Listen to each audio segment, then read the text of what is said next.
recognize the turn even if I seen it. Been driving all along, feel like I'm dreaming. Okay.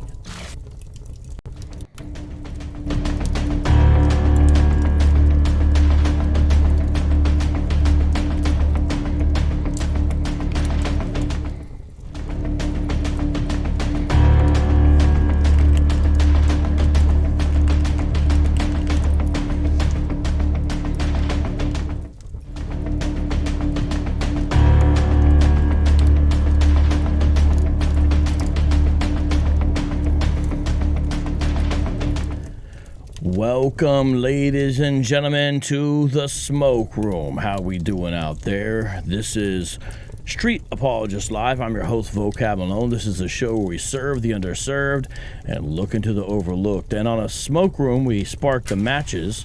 And what I do is I take your questions, concerns, and all that type of stuff.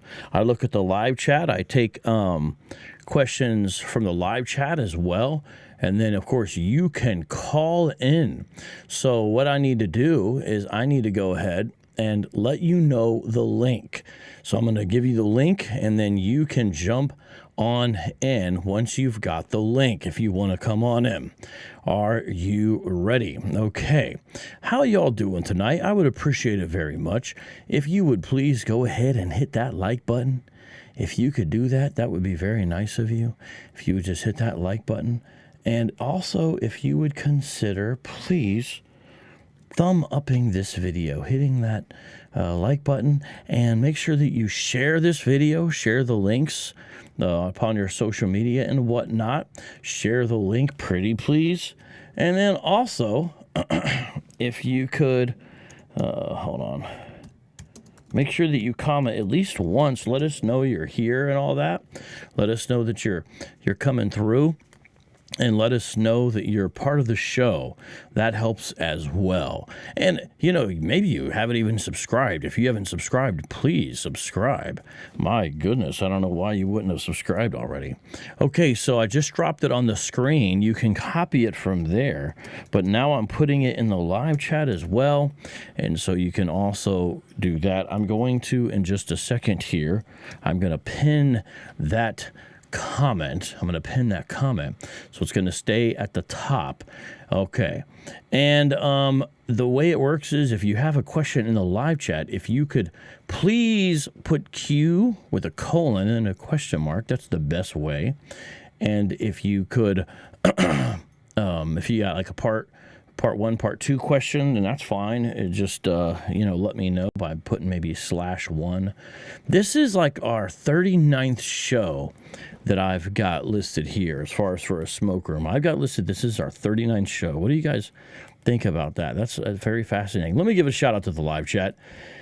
Nate2D2, my moderator, the internet's moderator. How you doing? Happy Thanksgiving, by the way.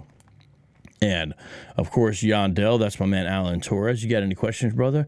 One of the big supporters of this channel, very appreciated. New Testament theologist, Nick. Hey, Nick, you want to come on in and talk? You said you wanted to tell me about some stuff relating to complementarianism. Rachel, I'm sorry that we started a little bit here late.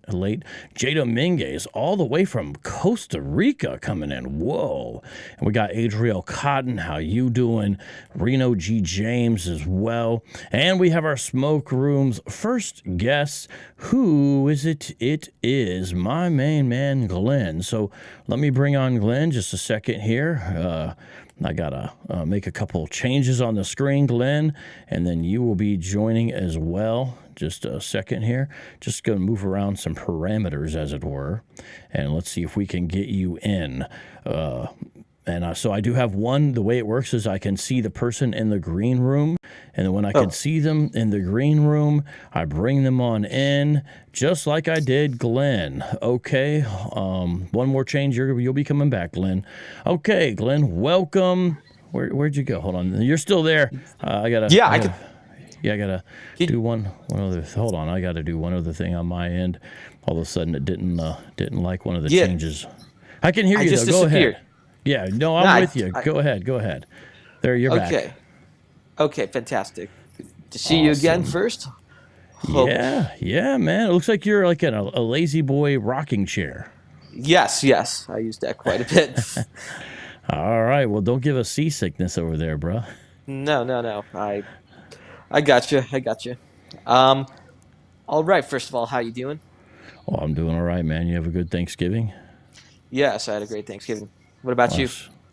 Yeah, man. God is good. I'm glad to be alive and around. And every year I read like a different story about Thanksgiving history, and so I enjoy doing that. Here, let me change your parameters a little bit there. And you are Yeah. calling from Utah. You got the Utes on your shirt, I see, huh? Yep, that is the must, the mighty Utah student section, which I was part of during my college days.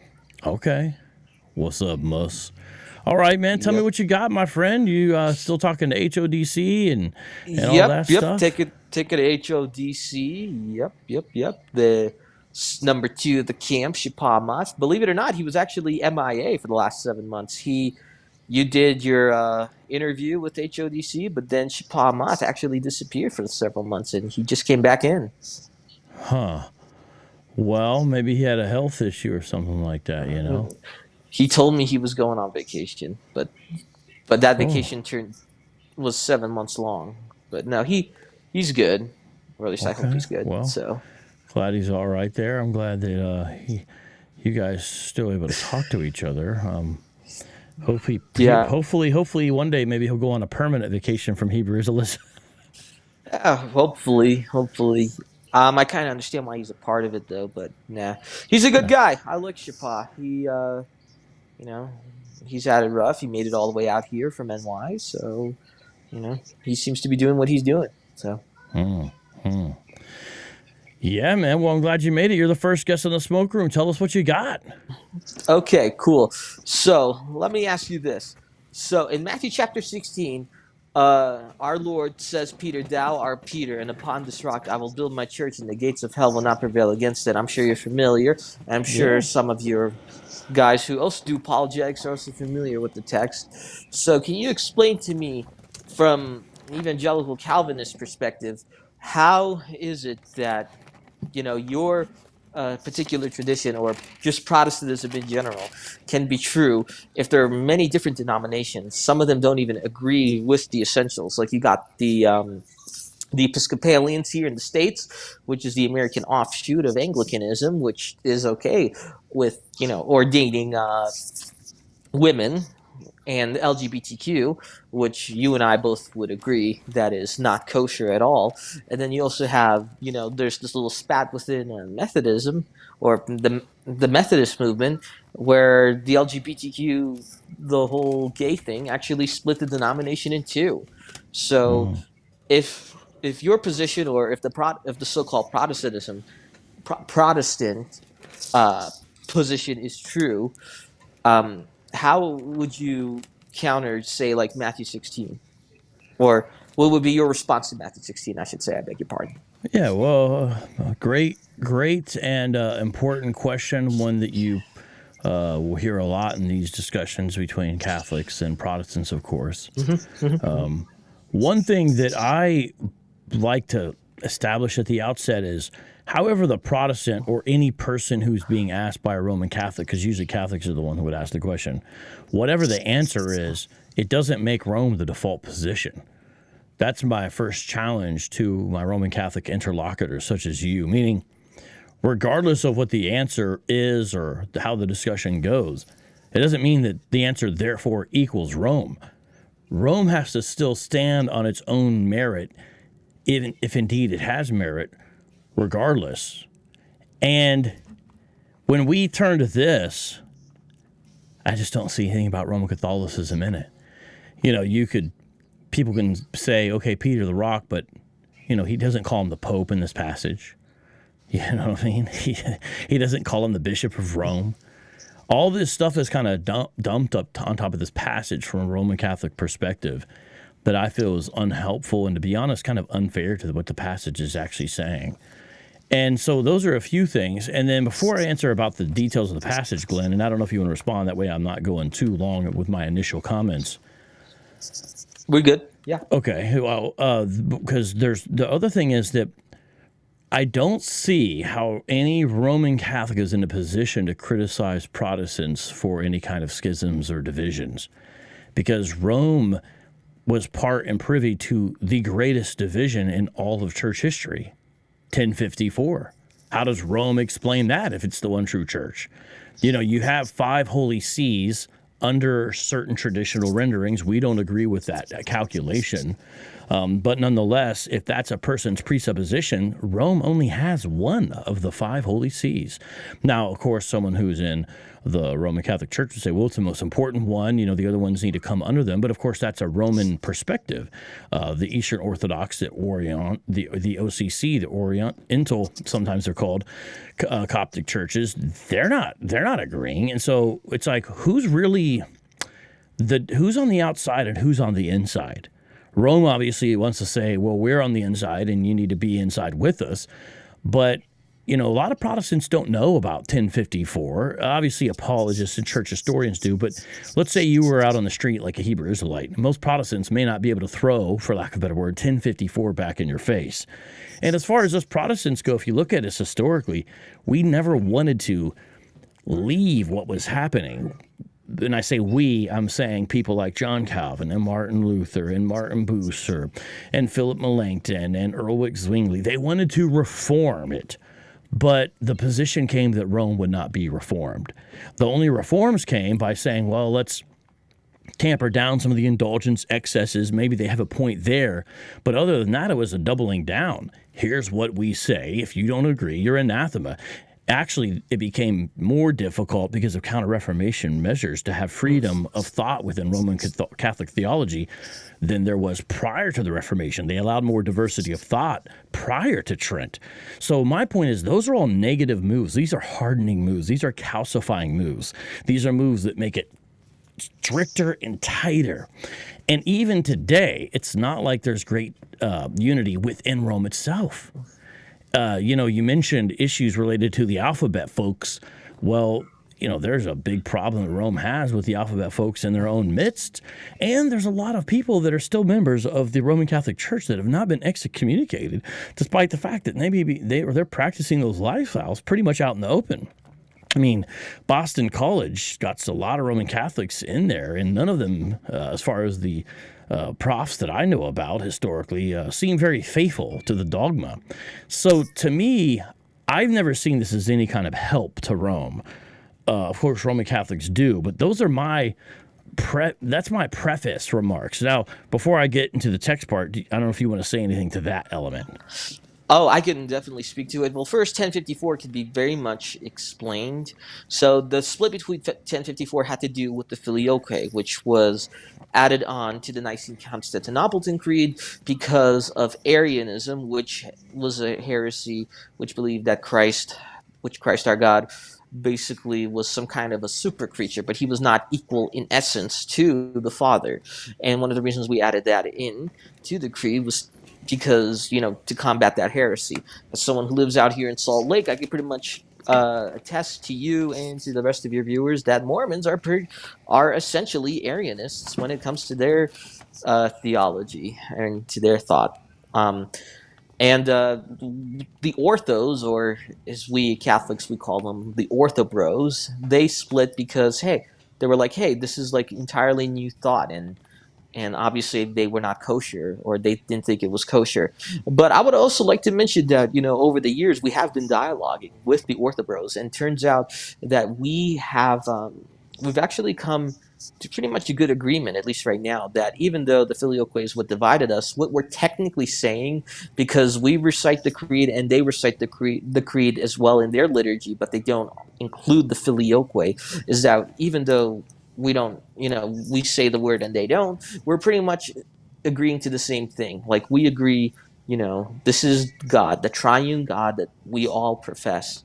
And the main thought is, you know, even though the divide exists, we're pretty much saying the same thing. It would also be helpful to note that we do have other Catholics. So I'm a Roman Catholic, but there are other Catholics who are in communion with Rome, but they are not Roman because they don't have Latin practice, nor do their traditions stem from the West. They are actually what we call Eastern Catholics. And there are many different types of Eastern Catholics. You have the Byzantines, you have the Maronites, which their heritage comes from Lebanon. You have the CRM Al-Bar, a great tradition as well, which I think is in North Africa, but I could be wrong. If I am, sorry, guys. And basically, they're different traditions. They have different liturgies. They make the sign of the cross differently than I do. And what's interesting is that the Byzantine Catholics, or I guess any Eastern Catholic which their heritage comes from Byzantia or Constantinople, they're pretty much orthos. They're pretty much Orthodox Christians. The main difference between them and mainstream Orthodox is that those guys are actually in union with Rome.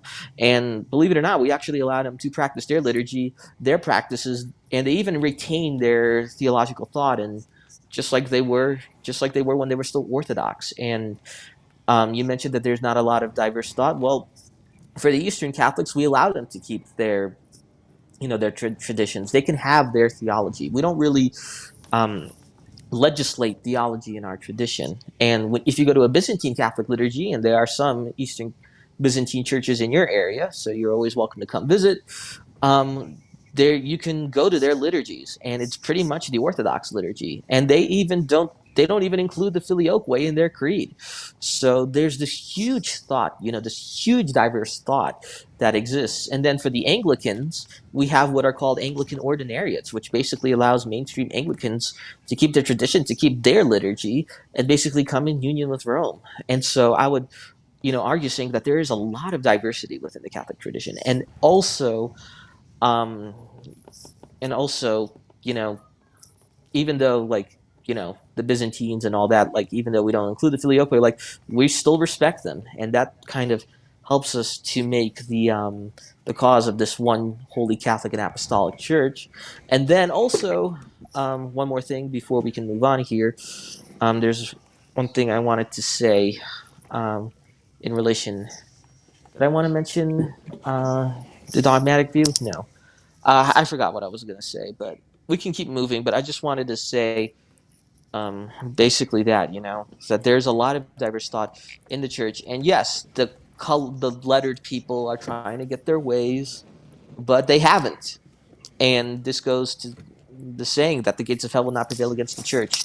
They have tried many times. I remember in the 60s, the one who would become Pope St. John Paul II, during Vatican II, they were close to saying that abortion should be permitted, but it was him and some other guys who actually stopped it. And that's why we still take the pro-life position.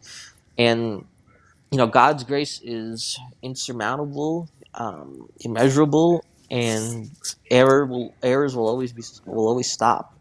So that's kind of like my little rebuttal there. Yeah, so, that's all things that Roman Catholics factor in, but it's interesting, when you talk about, okay, here's the diversity within the Roman Catholic Church. Protestants would basically say that's what's, for a large part, going on with us too. We don't have a centralized institution. We've never seen that there's evidence that that's what Christ was doing in the first place, especially not in Rome, of all places. But we have diversity within Protestantism. So, just like you're saying, well, look at this diversity. We're saying, yeah, we have diversity too. The difference is we don't say we're under the Roman pontificate or something like that. And that's what's interesting, within your discussion, you said it's diversity as long as they come into union or harmony with Rome. That's the big thing, is basically submission to the Pope and the magisterium and interpretation of canon law and the Roman Catholic Catechism, and anything with the stamp and the seal on it is dogmatic, I guess. That's what you got to accept. To us, we see that as putting a whole bunch of other stuff upon people besides Christ alone, and that's a major problem. And so when I look at all that, I say, well, yeah, you could give the background to 1054. We understand that, and most Western Christians usually agree with the clause that was added. And so it's not even about that. Now, there was other things, the issue of leavened or unleavened bread used in communion by the monks and these kinds of things. And there was other issues. It had been brewing for a while. They'd had problems for a while. But you have people that are more, traditional than yourself, and they'd say, look, if you're not in communion with us, then you are outside the church, you're going to be damned. And you have Eastern people who say the same thing.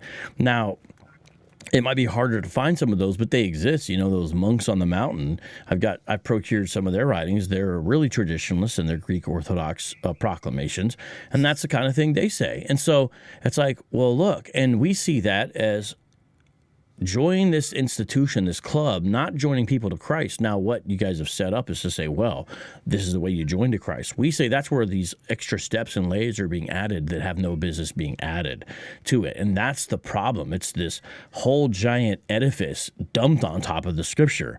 And so we don't see unity within Rome. We see a lurching back and forth where you have a moderate pope, then a conservative pope, then a somewhat liberal pope. We see division where you have the German Roman Catholic Church that's in open rebellion to what the pope says and what's dogmatic and is doing all kinds of things. But that's what we're saying. We don't see the unity that Rome is telling us is there. Like, we don't see, because you're saying, why are you guys disunified? We're like, well, we don't see the unity there either. It's sort of a false pretense of, well, here's the one true church unified. That's because you're basically letting anybody in and not kicking very many of them out, Well, the issue with that, with excommunication, is that we need to know for the record that what they're doing, like, it's visibly seen by the public. So, for example, people who are openly divorced, we do not allow them to come to receive the Eucharist, because that is a violation. What our Lord says, you cannot be divorced. And the reason that we take a stance for that position is because this is a sin that's openly seen and viewed by the public, and obviously they need to repent of that. And I would just like to say, for the Eastern Orthodox, I'm talking about the Orthodox Christians who are not in communion, they're not in the Eastern rites of the Catholic Church, we do recognize their legitimacy. The patriarchs do have apostolic succession. They do have a claim, and we consider them, to very much be, or, they were a part of the church, and in some ways they are still. And I think the last several years, with the ecumenical things the Holy Father tried to do, it's obviously bringing us together. And one of the things that I'm excited for this upcoming year is that Easter is actually the same day for the Eastern Christians. So both us and them, yourself included, all the Christians, we're going to be celebrating Easter on the same day next year. And, I think those are very exciting developments, and it's very exciting to see what's going to happen on Easter 2025.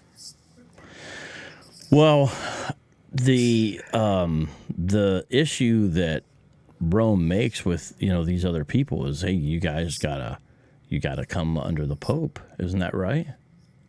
The main issue is that it's not that these other churches don't have authority, it's that Rome is the final court of appeal. The Eastern Christians would say, no, Rome was never the court of appeal, and they would somehow assume that we were trying to subvert the rules or the power of the patriarchs that they had in these more localized churches, where I guess our position would be that it was never that. It was more just trying to get everyone underneath Rome as kind of like the final court of appeal, the kind of final decision maker.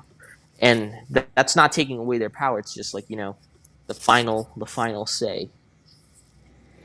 Yeah, that's, I understand what would be said. Excuse me, I'm sorry. I need to get a drink of water again, I think. By a Roman Catholic, I don't know if, I don't get easily offended, but I don't know if people realize how offensive that sounds to someone who says Scripture alone is the final court of appeal, and how out of place it sounds. And not only that, but to the Eastern Orthodox, if I put myself in the position of an Eastern Orthodox for a second, for example, someone who's under the bishop of they use these different terms, but under Constantinople, I see the Roman bishop as usurping our authority by overextending his own authority. And he's actually the renegade because he's out of step with the 4 other holy sees. Rome is the rebellious one under that rendering. And that's a major challenge, I think. It's like, well, look at this, look at that. I mean, if you're gonna, Rome says, well, it's the big one, it's us, but it's like, well, yeah, but there's 4 others, so it's a 4 against 1 as far as the holy sees go.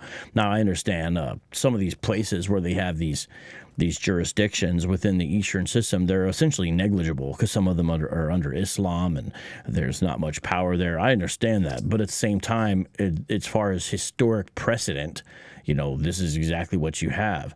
And the stance of a lot of Roman Catholics towards the East these days and towards even Protestants is sort of a lot softer.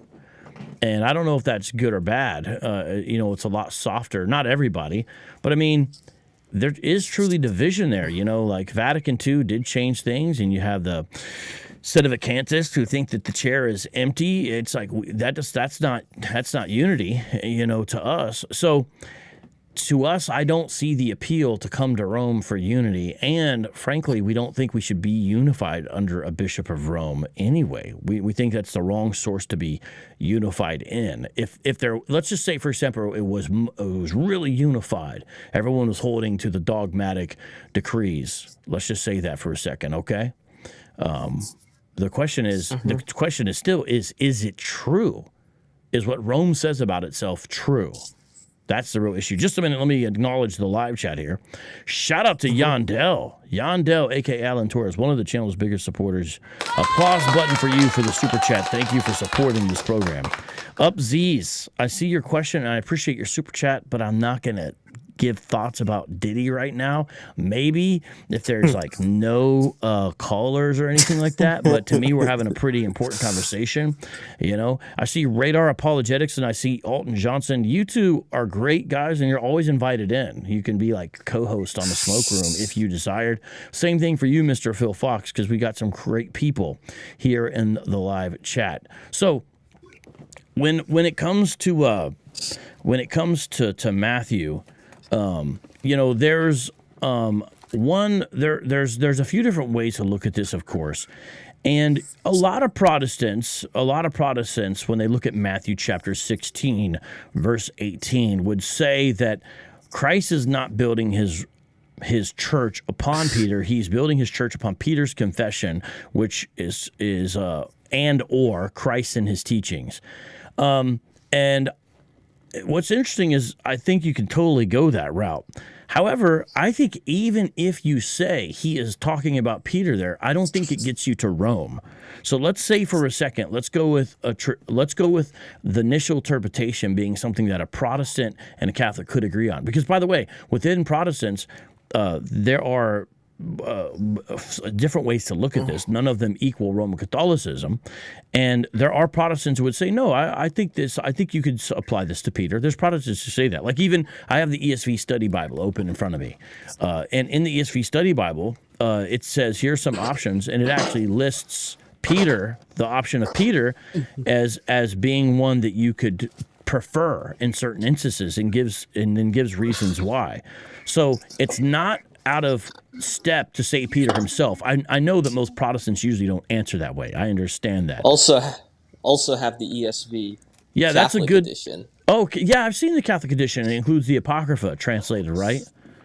Well, it's not. We call it Deuterocanon because we believe that those books were inspired. But yes, it includes the Deuterocanon. Yeah, and so I've seen that here and there. I've always wondered about how those because I actually have never looked at the like, for example, Sirach or Maccabees in the ESV rendering, but I'd be curious to do that. Okay, so those are great books, by the way. Those are great books. So I've read Wisdom. I've read the Book of Wisdom. I've read Sirach. We don't hate those. Protestants shouldn't hate those books, but Protestants are totally in step with the Jews themselves to say that those books are not inspired by Yahweh. Even then, amongst the Jews, that like you had the Essenes, who believed that those books were I don't canonical. I don't know 100% if that's true. I've seen Roman Catholics make that argument. I am not sure for certain if the Essenes accepted that. However, the thing is that the Essenes also had their sectarian books that it looks like they might be including those as canonical. You know what I mean? They're sectarian books that no one would accept as canonical today. I don't think there's any Essenes left. And so I don't know about that. But even if that's the case, I mean, you have people living in a cave saying that the whole, edifice of Jewish authority, as far as the religious sense, is dead and null and void. What authority would they even have to say that in the first place? But when we look at Josephus, and that's not even the first place I would go. I would obviously say Jesus himself, whenever he lists what he's going to talk about, when it's an A to Z type of statement, it's what now would be called the Protestant canon, which is also what's now the same thing as the Jewish Old Testament canon. Now the books are divided in a different way and placed in different order, but it's the same set. Rome, again, is the one that's out of step there. And I don't think these intertestamental books have any business being glommed onto the Old Testament. I mean, clearly those additions to Esther and Daniel are from a later hand. I think it's obvious. And then you even get into other differences of divisions. We talked about the Orthodox. They've got a 151st Psalm. Well, who's right? I think it makes sense to say I think the Jews were there first. Then Jesus, I think, had that Jewish perspective, and I'm going to go with that before I go with Rome. Well, speaking, because I am a Jew myself, I actually converted to Christianity. Tribe of Levi, or at least I think it's Tribe of Levi, hopefully. I would just like to say that even amongst the Jews themselves, there's always division. I don't know if you know this about me, but I was actually raised in the Reformed tradition. And the Reforms, yes, that is my upbringing. Yeah, Reformed tradition, that's barely Judaism. Exactly. That was my upbringing. And, parents are from the old USSR, came here as refugees, long story. But, there's so much division amongst Judaism itself. Like in my old tradition, I grew up with female rabbis, and then you had the conservatives that were like, no. But then you had the Ben Shapiros of the world, a.k.a. Orthodoxy, and they're like, yeah, no, you shouldn't be doing that. And they would consider us to be crazies. And then you have the Ultra Hasids, which Black Israelism kind of stole a lot of things from that, and then some. Okay, so that's different than what obviously we're getting off from what you asked about. So let's say, for example, we wanted to say, hey, this is directed towards Peter, because a person could argue when you look at Matthew chapter 16 that, hey, this address seems addressed to Peter. So a person could say that. They could say that if you look at this pronouncement by Jesus, it's directed to Peter. So a person could say, well, therefore that means it's about Peter. Now, I don't think that necessarily follows, but I understand the strength of that argument. The question is, what does it mean? That's really the question. And so when you look at Peter, what is he doing within the framework of the early church? He's confessing Jesus as the Messiah, and that's exactly what he had done just prior to this. Now, the other disciples are going to share in that role that Peter would have as they make similar confessions. So that's where I would go to Ephesians 2:20, for example, because I'm going to tie in Ephesians 2:20 with Matthew 16:18, and Ephesians 2:20 says that the church is built on the apostles. So to me, that's an important verse to tie in, as well as Revelation 21:14, which describes the city having foundation of the apostles. So this is very significant. That's very important to tie in Ephesians 2:20 and Revelation 21:14, because it's talking about the foundation of the church in those two verses, and both of them are not, for lack of a better word, to be understood as Peter-centric, if that makes sense. And so I would tie those in. Now, I understand that wasn't there then, meaning, Peter didn't have access to Ephesians here. He didn't have access to Romans when he's hearing this directly from Jesus. So I understand that. But I think that's the first thing I would say. Here, let me change the parameters of this a little bit here. Okay, there we go. Let me just change it. Shout out to Upzees for the super chat, and I'll try to get to that question after I talk to my friend Glenn here as well. So thank you for that. Okay, so that's first off is to tie that in there, because the reason why I make the argument that this is really by extension to the apostles is because of verses like Ephesians 2:20 and Revelation 21:14, which explicitly talk about the foundation of the church. So they can't be left out of the discussion.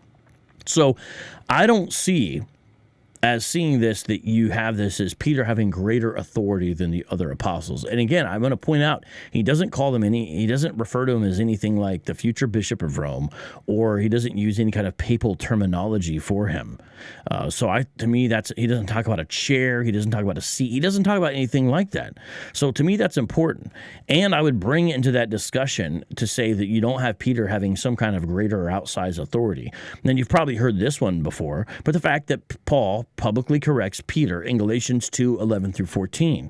Now, why is that important? That shows that there's not some outstripped authority by Peter over the apostles, and even within the context of the canon, Peter is responsible for 1st and 2nd Peter, and he's probably the one who stands behind the Gospel of Mark, no doubt about that. I think that's correct. But Paul is responsible for at least 13 of the New Testament letters and becomes a central figure in the book of Acts after about chapter 9. Well, what's up with that? Again, you don't see the centrality of Peter the way Rome tries to make it, and that's because they're trying to essentially prop Peter up past what he should be to prop their own authority up. That's the way it looks to us. And so we don't see that there's any kind of infallibility in teaching or anything like that. Jesus, of course, is going to rebuke Peter just a few verses later in Matthew 16:23. He immediately gets rebuked after this. I don't see anything about an office. I don't see anything about successors to an office. So I'm just pointing out what is lacking from our view for a Roman Catholic to read into this. Now, in the first half of Acts, Peter is certainly the spokesman and leader of the Jerusalem church. But he's still sent by the other apostles. If you go to Acts 8:14, if you notice, he's going to go to Samaria, but he's sent by the others. So there's sort of a collegiality amongst the 12. I'm not denying Peter's leadership role in there. I don't think anyone could read Acts and deny that, but we don't see that as Rome relating to Rome in any way. And he also has to give an account for his actions to the other apostles in the Jerusalem church. Remember in Acts 11, after the Cornelius affair, what has to happen? He has to give an account for what he did. Now, if Peter is sort of over the 12, now you could describe it in the way you want, but if he's over the 12, I don't see how it makes sense for Peter to give an account for his actions in relationship to the Cornelius affair. He's only one of the voices at the Jerusalem council. If he was sort of a popish figure presiding over a council, like in a modern day kind of Roman Catholic setting or something like that, then it doesn't make sense to be seeing him as this outsized voice. In fact, who has the decisive word? Who has the final word there at the Jerusalem Council in Acts 15? It's James. It's not Peter. Now, this is not to deny Peter's importance. I'm just saying that this doesn't look like a pope at all in any way to us. So we're not denying that he has a central role in the establishment of the church. We're not denying that. But you don't even really see Peter after Acts 15. That's very important as well. Now, last thing, a few last things. Jesus calls this my church. I think that's important. Honestly, I do think that's important because that's what we're going to focus on. This is Jesus' church. What's it founded on? The apostles and prophets. Jesus himself is the cornerstone in Ephesians 2:20. So all of that is important. And I take that into account when I look at all this and I say, how in any way does that point to Peter having a special papal office that is some way tied up with the Bishop of Rome? All that seems lacking. So that would be my response. I imagine some of that you've heard before. I don't know. Maybe some of you haven't heard before, but for the audience's sake, say what you would like to say. And then I after that, brother, I do gotta jump for the next person, but I want to make sure obviously you respond to that because that's what you called about. But go ahead, Glenn. Oh, I should put your name on the screen too. Sorry, let me do that right now. Oh, you're muted. Hold on, what happened here? For some reason, you are muted. I don't have you muted. Wait. Sorry, hold on. Not yet, my man. Where'd you go? Glenn. Wait, Ryan. Hold on. What's going on here? Just a second. I'm having issues here. Just let me switch it here. I'm gonna do everyone right here. Okay, Glenn. For some reason, I don't have volume on you. It says you muted yourself. Okay, if you could unmute yourself. And Ryan, you disappeared. I see John. Okay, Hello. Go ahead, brother. Go ahead. Okay. Wait, hold on. You still muted yourself, Glenn. Glenn, you got to unmute yourself, my friend. You got to unmute yourself. It says on my end, it says guests has muted themselves.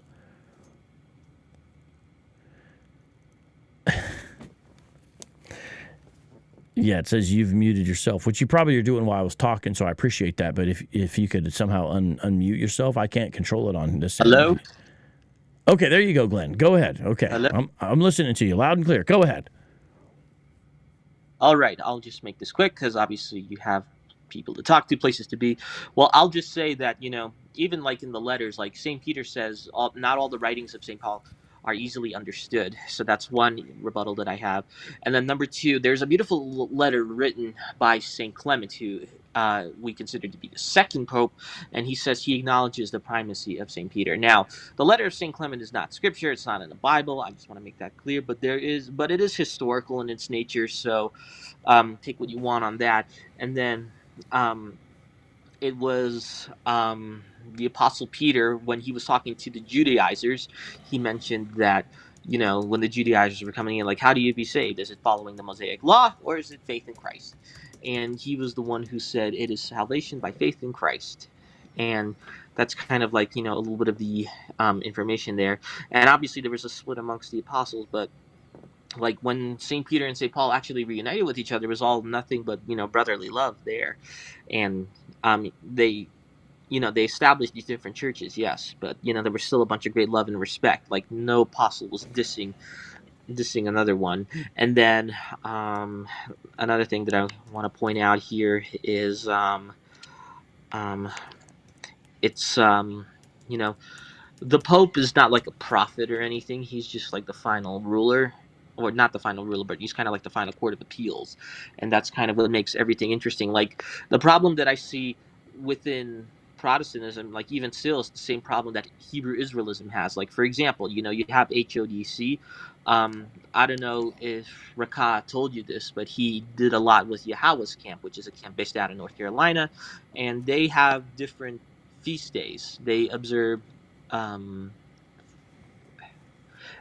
feast days a little bit differently. So you have one camp who does this and another camp that does that. I'm not saying that Protestants, they're useless when it comes to the whole Christian Hebrew Israelism discussion, but like some of the problems that I see within Protestantism, they're the same problems that the camps have. You have different feast days, you have to do different things that for salvation, like GMS, for example, doesn't believe in wearing the tzitzits full time.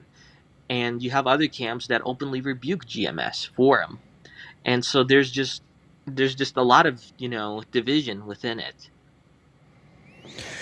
One thing that was interesting what you said is you said Clement recognizes Peter as the Pope in his letter. Right? Correct. But doesn't the epistle open? Doesn't it open with these lines? Clement to James, the master and bishop of bishops. Mm-hmm. And that doesn't disagree with... You see why... You see... I have a copy of the scriptures, and the letter is not in scriptures. So it's not scripture at all. But but we do embrace it for its historical content. Because, do you think there's any evidence in Clement 1 and Clement that he knew he was the Pope? Yes. I think it's like Clement 3 or something, where he says something about the primacy, or he says that he is the successor of the Roman primacy. Because we would say he's either number 2 or number 3. He was the second or third pope. So he's Yeah, very but much in that line of succession as far as Rome is concerned. Excuse me. You have other sees, who have apostolic succession as well, but they have different leaders, obviously. But we would still recognize their successions as valid. okay.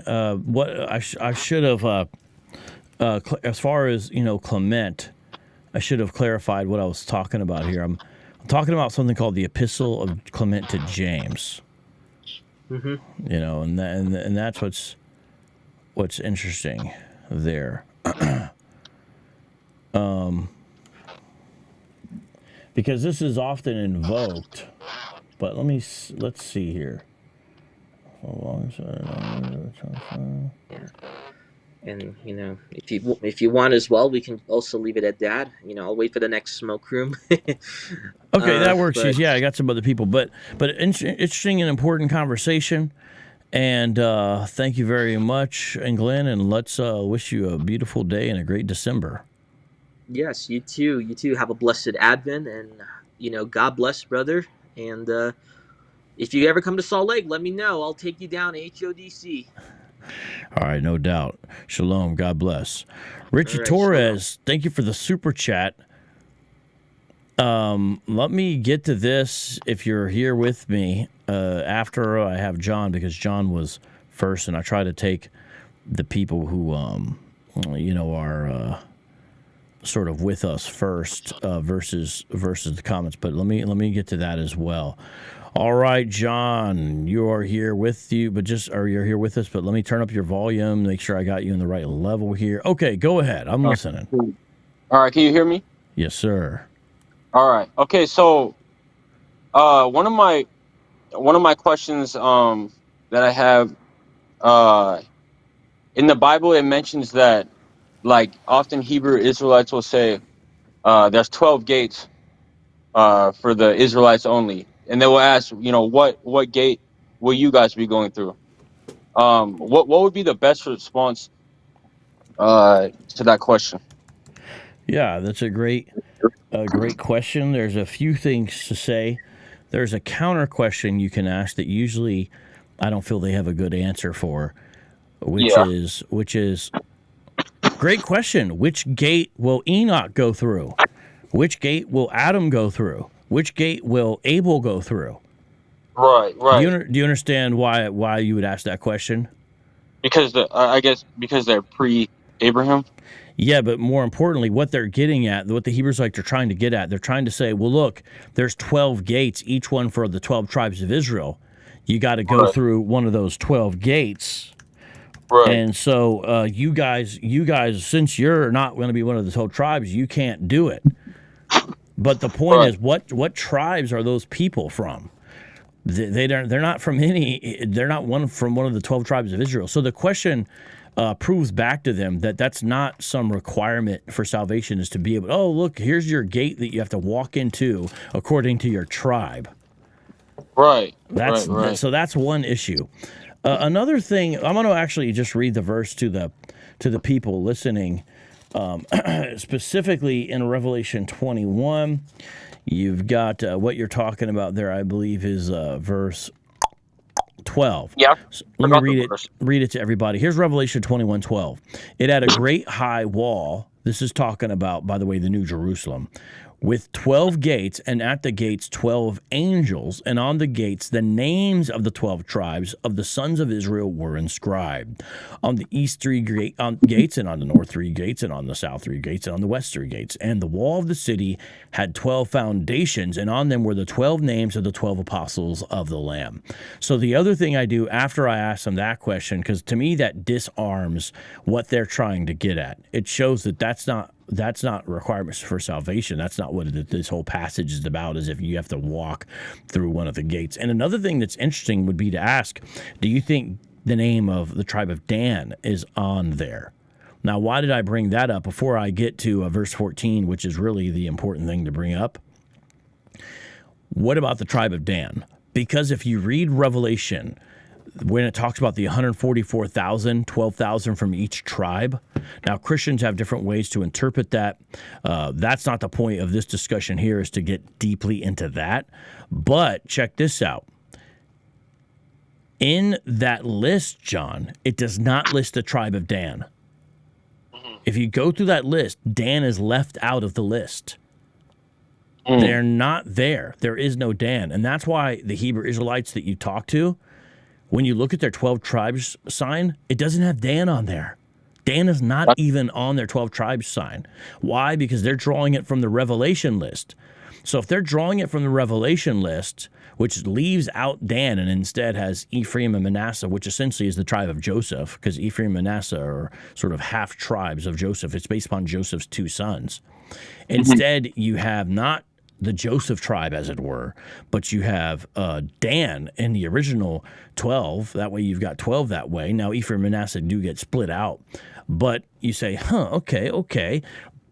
What is Dan on there? Because if Dan's not on the 144,000 and it's not on your 12 tribe chart, do people who were descendants from the tribe of Dan, are they getting in? So this is important to show them the basically the silliness of their question. Now, the key to this, though, John, besides those two questions, is verse 14. And the wall of the city had 12 foundations. So what's more important to a city, the foundation or the gates? You can't have gates unless you have a foundation. Now, you would think, if we're going sort of in chronological order, that the foundation of the New Jerusalem would be the 12 tribes of Israel. That's what you might think, right? But no, what are the foundations? What do they have on there? The names of the 12 apostles of the Lamb. What this does, it shows you that in the New Jerusalem, the primacy is upon the new covenant and Jesus himself. Why do I say that? Because it's the 12 apostles of the Lamb who are the foundation of this New Jerusalem. That's something very important to say. What's more important, a city's foundation or a city's gates? It's really an obvious question. Now, that doesn't mean gates are not important, but it means that we have a more fundamental issue at play here with that. So you have this high wall in the city, 12 gates. They're guarded by angels. So what this signifies, this is all signifying something. It signifies a complete invulnerability to attack. Because in this epoch of time, there's actually no enemies to need to be defended from, but this is symbolic of how invincible this city is. Now, the gates bear the names of the Israel's 12 tribes, but the Lamb's 12 apostles are named on the wall's foundations. This signifies the unity of Old Testament and New Testament believers, and it relates to something that the Apostle Paul said in Ephesians. So let me show you this. In Ephesians 2:20, this relates actually to our discussion earlier with Glenn, the Roman Catholic, when we went to Matthew. Because in Ephesians chapter 2, verse 20, look at what it says the foundation of the ecclesia is. This is the foundation. And John has the same idea as Paul. So this is the apostolic perspective on this. Ephesians 2:19 will start there and then especially focus on verse 20. So then you are no longer strangers and aliens, but you are fellow citizens with the saints and members of the household of God, built on the foundation of the apostles and prophets, Jesus Christ himself being the cornerstone, in whom the whole structure being joined together grows into a holy temple in the Lord. In him you are also being built together into a dwelling place for God by the Spirit. So notice, Jesus Christ is the cornerstone. So who do you need to be in line with or built upon or unified? It's Jesus Christ. That's first and foremost. Not they're making entrance into the kingdom about being part of a tribe, but actually the cornerstone is Jesus Christ. So that means the allegiance, the primary place of allegiance has to do with being in line with Jesus Christ. You can be a son of Israel all day, but if you're not upon the cornerstone, you're not getting into the city. This is simply a way for the Bible to say this is Old Testament believers and New Testament believers alike. That's simply what it's saying. And it's making the point that the new covenant and what Jesus did is more foundational to this, because this is not called Israel. And notice it's not Old Jerusalem, it's New Jerusalem. Yeah. That's all very important. So when we look at Ephesians 2:20, we see the critical stone in the corner of the foundation that ensures that the stone building is square and stable is Jesus Christ. They neglect that. This shows how backwards their religion is. And then they ignore the fact that the foundation of it has what? The names of the apostles. But notice, the apostles, they're not from all 12 tribes of Israel, are they? No, they're not. They're not. Jesus didn't pick one from each tribe. We have multiple people represented from multiple tribes. I don't even know if all 12 are given what the tribe they are from, but you don't have that being the focal point because Jesus is centering the new Israel, which, yes, is the church, around himself. He's reconstituting Israel. The 12 apostles are centered around the Lamb, and that's the cornerstone. That's the key element. It's not centered around the sons of Israel. So my point is, first of all, I would ask those questions back to them. And then after discussing that and making sure that they see the apostles of the Lamb, that's the emphasis there, or the foundation, then I would maybe go, after that's discussed, if you're able to do all this, then to Ephesians 2:20 and tie it in and bring that out, because it says that the apostles, the prophets, and the apostles. So this shows basically the old and new covenants and the testaments that go along with them. That's what you've got going on, but it's about Jesus, not about being part of Judah or Ephraim. And so all that together disarms them on this question, frankly. Yeah. Okay. And I thank you. I also have a question about the law. Okay, I'm listening. Okay, so like for a while I was very confused by the Sermon on the Mount. In Matthew 5, like was Matthew 5:17, like it was only to be addressed to the Pharisees, the people who were listening, like that crowd at that moment. Because for a while I interpreted it as like I was also supposed to be receiving that verse, but then realizing that this was pre-death of Jesus. Okay. So there are people that they'll make a big emphasis in relationship to Jesus' teaching. They'll say, well, that was before he died. I do not believe that that's a right way to look at it. If everything that Jesus is teaching, it should be relegated to only those who would be like Pharisees or Israelites because this is before his death and he's sort of operating under the old covenant, then that basically means Jesus' teaching is irrelevant for other New Testament believers who come after. Or to me, that doesn't make sense. No, Jesus is giving this to his followers, to his disciples. So John, if you're a Christian, if you're a disciple of Christ, then this most certainly applies to you because this is to disciples. And this doesn't just mean the 12 disciples. This means those who are students of Christ in the most literal sense, those who are followers of Christ. If that's who you are, then it certainly does apply to you. In fact, he's setting up a new covenant or new kingdom ethic here. This is actually foundational and fundamental. In fact, I'm going to make the argument Matthew 5 is more foundational and more fundamental than something like the 10 Commandments. Because what's happening here, John, is Jesus is acting as a new and better and superior lawgiver. So certainly Moses is a lawgiver. This is what he's supposed to do under that dispensation by the guiding hand of Yahweh, and we fully recognize that, just like John 1 does, and we embrace that, and we're glad about that foundation being set up. But we recognize Jesus is better, he's superior. Hebrews says this. This is the message that Jesus himself, in fact, brings, and John 1 reiterates this. This is a message of Scripture that Jesus is a new, better, and superior lawgiver to Moses. So here's the point. Because notice what he does there, John. He goes to a mountain. Or Matthew 5. He goes to a mountain, the Sermon on the Mount. Yeah. So it's literally showing this setup here, and then he's the one giving instruction. So this is not by an intermediary where you have Yahweh to Moses to the people. This is directly from God himself, Jesus himself, right there. And in every instance, he is not simply reiterating the old covenant. So there's a view of this, John, where Christians will sometimes say Jesus is simply giving his commentary on the Mosaic law. I challenge that position. He's doing more than that because he is literally annulling altering, tightening, restricting, or loosening in some cases Mosaic law in Matthew 5.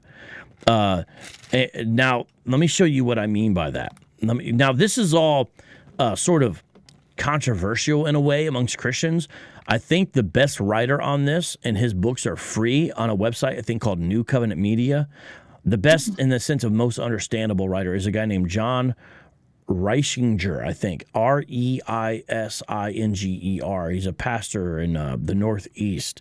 Now, you can buy the books off Amazon, but I think they're free as well. And he has one called In Defense of Jesus, a New Lawgiver.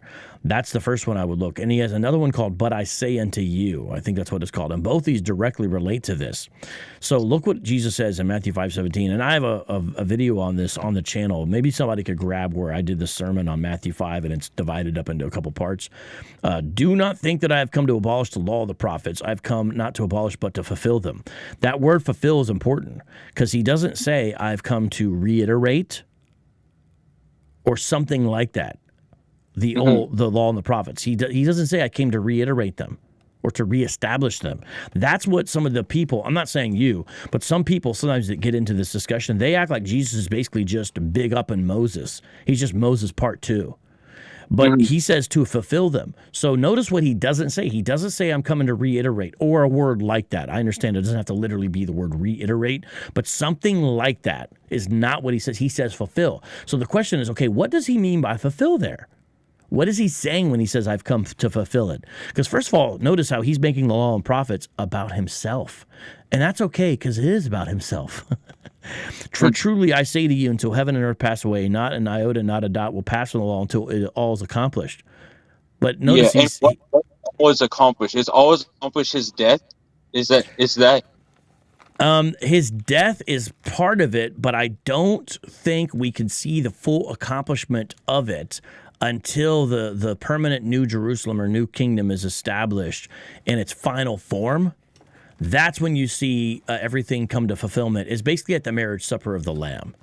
That would be sort of the final state, I believe, because there's still things that Jesus has to do that were predicted of him that he did not do in his first advent.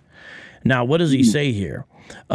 He's basically saying, hey, this isn't going to go away until it's all finished. But how's it going to get finished? Well, it's going to get finished through Jesus. That's what people miss. Jesus isn't just saying Moses is going to stick around in perpetuity. How do we know that? Jesus himself is from the tribe of Judah. Hebrews makes the very important argument, doesn't it, that he's not from Levi, and yet he is a priest. How's he a priest? There's no priest from Judah. Hebrews makes the argument that there's been, by necessity, a change in the law of Moses because it was inferior. People don't like this, but this is literally what the Bible says. Unless you want to cast out Hebrews, people listening, then you got to accept the argument of Scripture. This is what it says. So how is it? And that's not the only change. That's not the only difference, obviously. But that's an example of the fact that Jesus isn't just reiterating Old Testament law. He is what it was designed to be pointed to in the whole time in the first place. That's exactly what he does. So he's just not reiterating or restating. He's doing something much greater, much bigger. That's why he says one greater than the temple is here. What?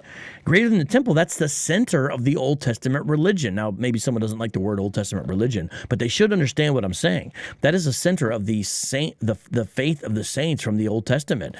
Now, obviously, I'm saying Yahweh is a center, but where do they have to show their obedience and trust and faith in Yahweh in a very real way? At the temple. That's where. And you see that, for example, in the Day of Atonement, and yet Jesus says one greater than the temple is here. What? This is I don't think people realize how radical Jesus was. It makes sense that Pharisees were offended. It wasn't just him calling them out for hypocrisy. It was what he was saying about himself that was problematic to them.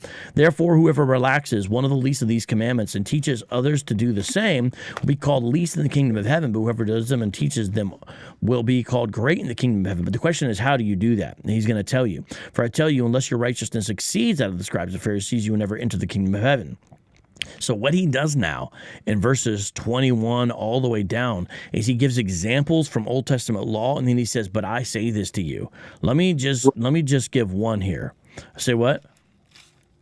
I say right. Yeah, it totally. Like he goes on about like how it's part of the heart. Like it's your heart that. Yes. And what people will try to say, John, is they'll say Jesus is correcting abuses by the Pharisees. But if you look at it, he's doing much, much more than that. Let me show you what I mean. Verse 27, you have heard that it was said, you shall not commit adultery. Well, who said you should not commit adultery? That's not the Pharisees corrupting the law of God. That's literally the 10 Commandments. That's in the 10 Commandments. Yeah. So he's saying, you've heard this said in the Decalogue itself, you should not commit adultery. Now, what's he going to do with that? He's actually going to tighten it up. He's going to give you the full sense of what it's about and make it more restrictive, not less restrictive, because he's going to emphasize the ultimate goal of the law, which is supposed to be to change the heart. But since we can't do that on our own, we're required to be born again to enable that to happen, meaning it's by the power of God that can even happen in the first place. Verse 28, but I say to you that everyone who looks at a woman with lustful intent has already committed adultery with her in his heart. That's not in the Old Testament. The Old Testament never literally says that. Jesus is saying, here's what I'm saying to you. He's saying, this is the real rule for the community. It's actually bigger than that. Now, what's fascinating is you could never judge someone for that in the sense of on the outward, meaning someone could commit lustful thoughts, adultery of the mind, of the heart, as Jesus terming it, and you would never know.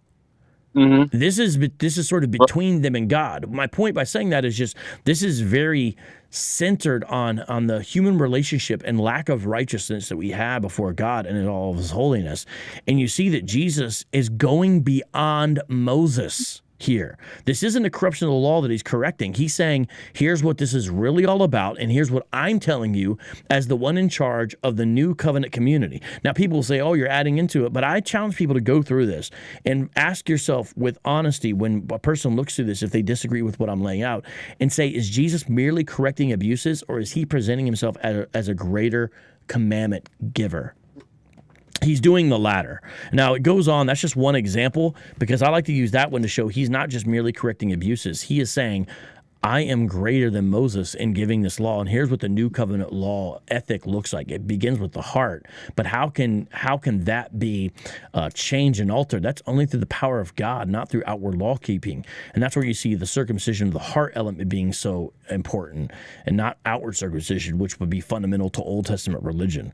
So I know that's a lot, but I gave a couple of resources. I think the New Covenant Media website has some of those books I mentioned for free in a digital form. You can buy them. These are small, short books that talk about the relationship of the New Covenant and Jesus in relationship to Moses. There's another one that I forgot what it's called off top, but there's a number of good resources with that. Anything else, John? I'm gonna take a couple questions here if that's all right. Yeah, let me just say one more thing. I remember that there's a part in the New Testament where Jesus says to do all that I have commanded you, right? And, we know, for those of us who study the Old Testament, like at least a little bit, you will know that Jesus is also in the Old Testament. So, like, how do we decipher, like, when he says, like, go forth and do all that I've commanded you, how do we know that he's not talking about, like, pre-incarnation?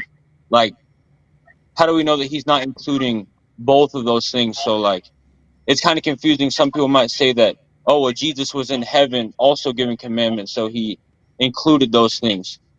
You understand what I'm saying?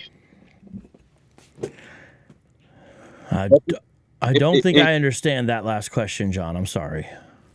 I've heard people say that, like, when Jesus says, like, for example, like, if you love me, keep my commandments, like, people will say, like, that God or Jesus is God up in heaven before he came down in flesh, and he was giving commandments before then. So therefore, we also have to keep those commandments too, because he was the same being that gave those.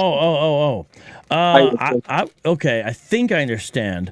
That might be an argument that, say, like a Hebrew roots person would make, who does hold that Jesus is divine. In the sense of that he's fully God. But I think it's problematic as well. Just a second. I gotta let the dog out. I'm gonna play a couple of commercials here, and I'll be back with you, all right? Just a second here.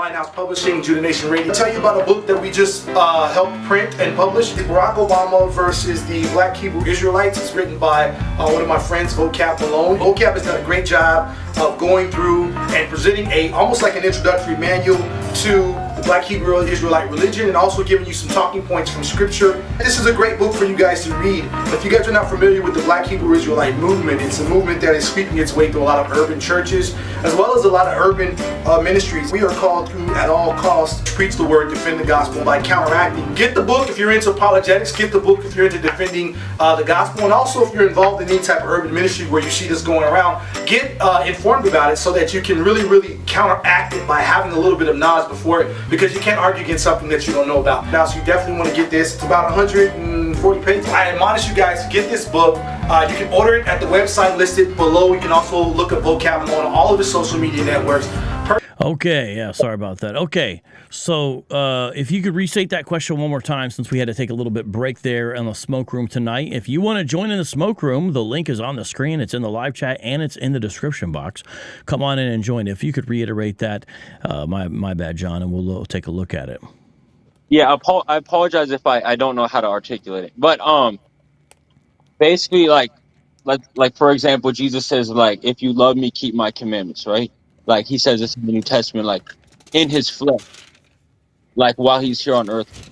But some people, they might argue and say Jesus is God, so he was in heaven giving all the commandments to the Israelites. So therefore, you have to follow those commandments also, because he's the same being that was in heaven before giving commandments to Moses and everybody else.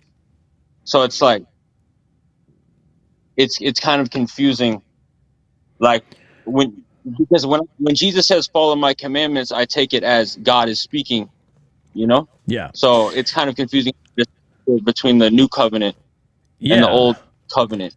So, that makes sense. You have the triune God in the Old Testament, giving the commands that are given ultimately through the mediator Moses, right? No doubt about that. That's true.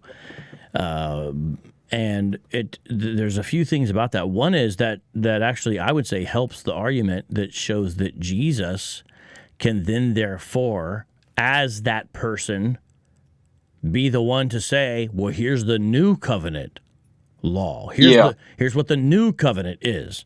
That's the fact is we got to realize that Jesus is not reiterating or bringing something old. There's a reason why the Bible uses the word new in relationship. We didn't make up the term new covenant. So if it's really a new covenant, not like the one made with your fathers, as Jeremiah 31 predicts, and then the book of Hebrews explains what that means, then what's new about it? If it's just all the same old stuff with a couple of tweaks, then it's not really a new covenant. They want to basically have Jesus be Moses part 2 or something a lot of times, it seems. So, yes, that's exactly right. So just like you would have wanted to and needed to obey Jesus's instructions in the Old Testament as a member of the Godhead, triune God, given the Old Testament, Old Covenant instructions, you want to do the same thing in the New Covenant. And, it's interesting. You look and you see, well, these things are covenant related, these restrictions and laws and to-dos and don't-dos. Here's what I mean by that. Noah is pre-Mosaic, pre-Sinaitic. Mm-hmm. Noah is given instructions by Yahweh as he deboards the ark, as he gets off the ark. And it's a limited set of instructions, and some of them are going to be actually different than what's given at Sinai years later, such as you can eat everything that crawls upon the earth. This is what God tells Noah. You can eat all that stuff. I hear Muslims, they're like even a Hebrew Israelite would probably say this, but I've heard Muslims say, like, well, God instructed us not to eat pork, so therefore Jesus would never God would never contradict himself, and they're always unclean no matter what, like because God said it once, it's always this way. Yeah, well, I don't think those people are adequately dealing with Genesis 9 though, because that's not what it says in Genesis 9. Forget about the new covenant that says eat what you want to the glory of God, give thanks for it because it's good. Forget about that, within the Pauline epistles. Just even looking at Genesis 9. So what do we learn from that, or what should we learn from that? The commandments there are elements of the commandments that, for lack of a better word, because the Bible itself uses this word, changes along with changing of covenants. So it depends where you're at in the storyline, basically. So you're not going to do the same things post-Christ that you would need to do pre-Christ. You're not going to do the same things pre-Moses that you would do post-Moses. That's because there's been further revelation, and the further revelation is given by the covenant, and the covenants are progressive that are given at that time. So I would just say they're not recognizing the full orb of the story. They're trying to limit God as if he cannot alter the commands that he has. And the way this gets played out is basically you can see that universal moral norms, that those things are never altered. You know, like do not commit adultery actually gets tighter with it do with your heart. It's not a universal moral norm to wear fringes. In fact, fringes are added later in the law. They're not even given at Sinai. They're given later on because God says, I need to make sure you guys remember these. Fringes are given later on. So you actually see an addition at a later time. Fringes are not a universal moral norm. I don't think anyone could make the argument that Adam wore fringes. No, I don't think so. For example. So those are things to work through, but let me show you on the screen here real quick. I don't know if this is going to work how I want it to work. I'm going to try this and see what happens. I'm going to try to bring up something from the iPad that I have. And is it going to work here? Okay, I've got it set up here.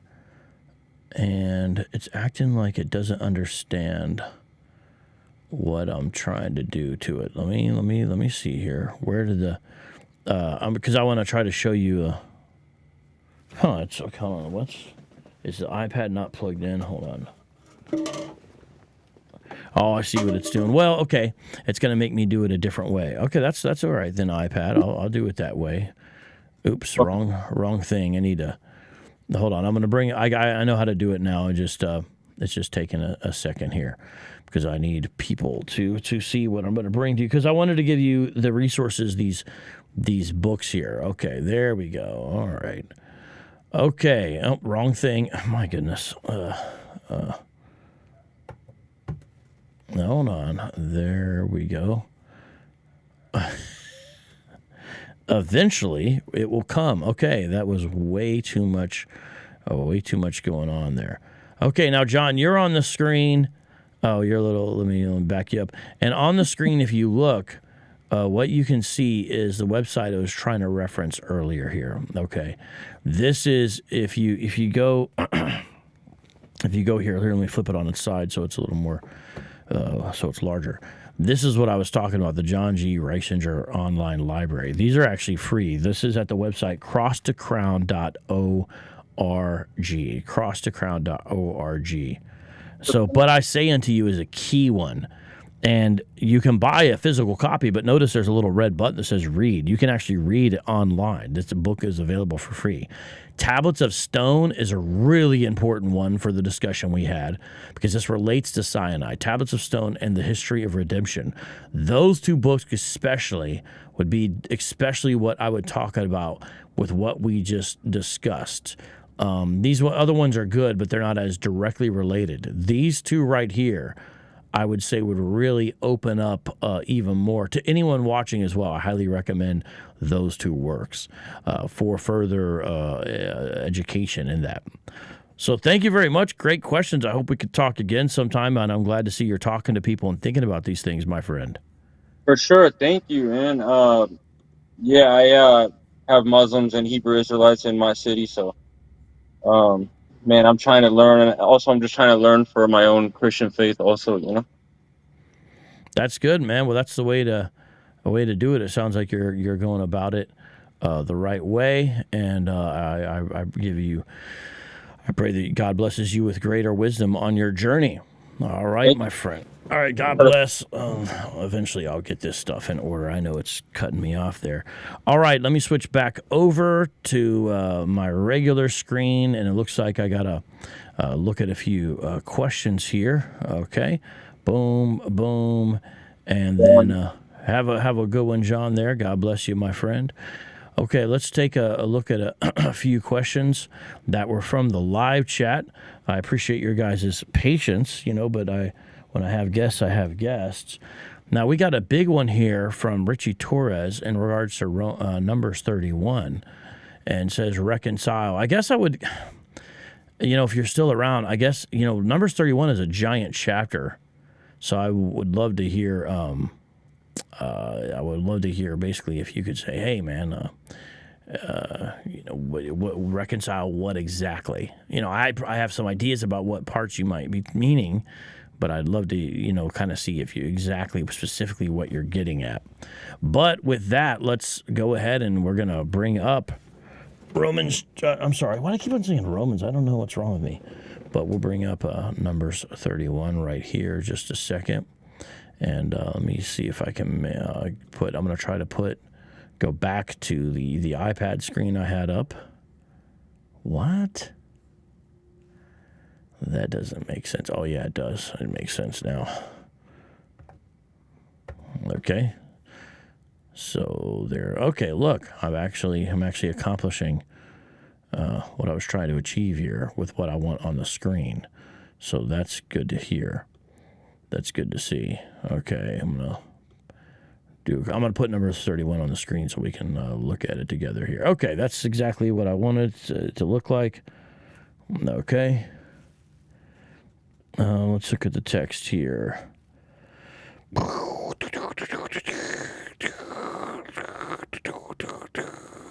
All right, LSB, Numbers chapter 31. This is something I think that Sonnetter likes to bring up when we're talking. I'm pretty sure I remember him dropping this. This is a question as well. Numbers chapter 31, vengeance on Midian. Vengeance on Midian. I saw a godless engineer bring it up to made by Jim Bob, and I guess he's talking about God ordered genocide. Oh yeah, godless engineer. The atheists. Well, my view is basically gonna be not politically correct. My view is going to be probably, for lack of a better word, harsher than what people might want to like take it as. And so, I don't know if I'm the best person to ask in a sense of what you might want to get. But let's take a look at it here. Let me bring some light. I need some more light. I think I got a problem with the light here.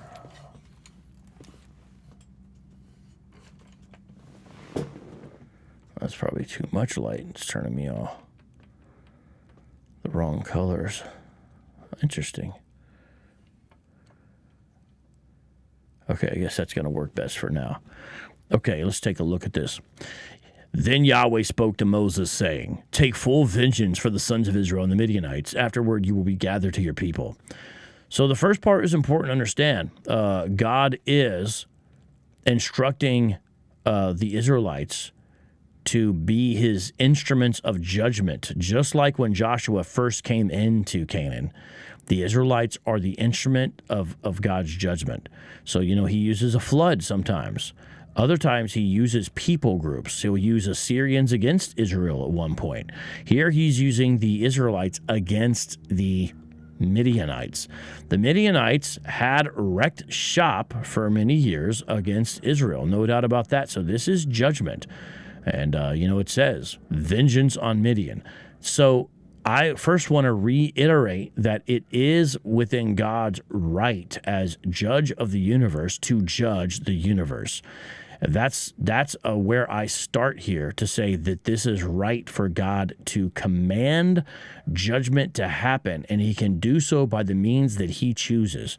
So that position is already going to set you at odds with a lot of people. But I don't see how we really take the biblical message serious and don't say something like that, to be frank with you.